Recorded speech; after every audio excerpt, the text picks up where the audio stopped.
بسم اللہ الرحمن الرحیم۔ جب حضور علیہ الصلوۃ والسلام اپنی اونٹنی پر سوار قباء سے مدینہ المنورہ کی طرف تشریف لائے، مدینہ کی گلیوں کے اندر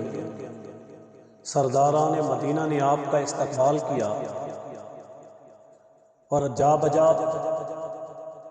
تمام سردار اس اونٹنی کے سامنے کھڑے ہو جاتے اور اس کا راستہ روک کر عرض کرتے، اے اللہ کے رسول، آپ ہمارے یہاں قیام فرمائیں، ہم اپنی قوت، اپنی استطاعت، اپنی مالی حیثیت کے مطابق آپ کو ساز و سامان دیں گے اور کثیر افراد کے ذریعے آپ کی پوری حفاظت بھی کریں گے، آپ کی مہمان نوازی اور آپ کا خیال بھی کریں گے، آپ کے احترام کو ملحوظ خاطر رکھتے ہوئے آپ کے شان، مقام، عظمت، عزت کے مطابق ہم آپ کے رہنے کا پورا بندوبست کریں گے۔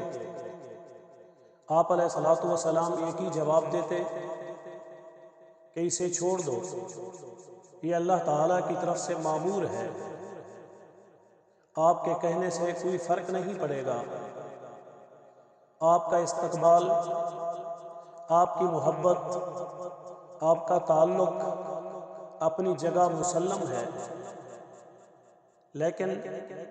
اس اونٹنی کو جہاں اللہ کا حکم ہوگا یہ وہیں ٹھہرے گی۔ اونٹنی مسلسل چلتی رہی، سب کی آنکھیں اس اونٹنی کی طرف لگی ہوئی ہیں، دلوں میں ایک ہی شوق موج زن ہے، ایک ہی تڑپ، ایک ہی چاہت،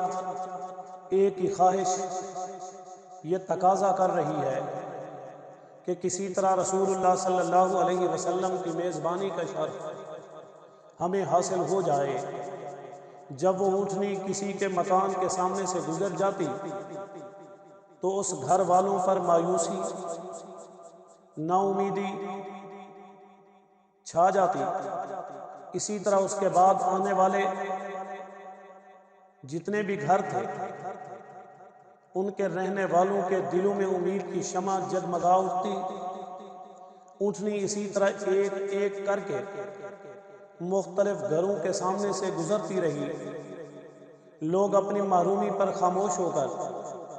اداس ہو کر اس کے پیچھے پیچھے چلتے رہے، حتیٰ کہ یہ اونٹنی حضرت ابو ایوب انصاری رضی اللہ تعالی عنہ کے مکان کے سامنے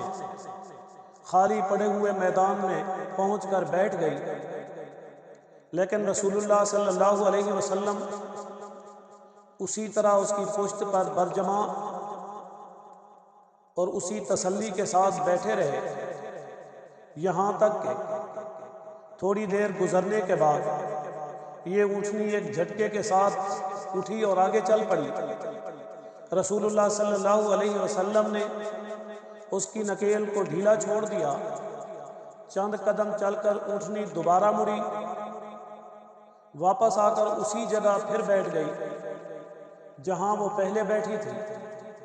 یہ دیکھ کر حضرت ابو ایوب انصاری رضی اللہ تعالی عنہ کا دل خوشی سے باغ باغ ہو گیا۔ رسول اللہ صلی اللہ علیہ وسلم کا استقبال کرنے کے لیے تیزی کے ساتھ آگے لپکے، سب لوگوں نے انہیں مبارکباد دی، ان کا چہرہ خوشی سے جگمگا رہا تھا، ان کی پیشانی چمک رہی تھی۔ اسی خوشی میں وہ آگے بڑھے اور آپ کا سامان اٹھا لیا اور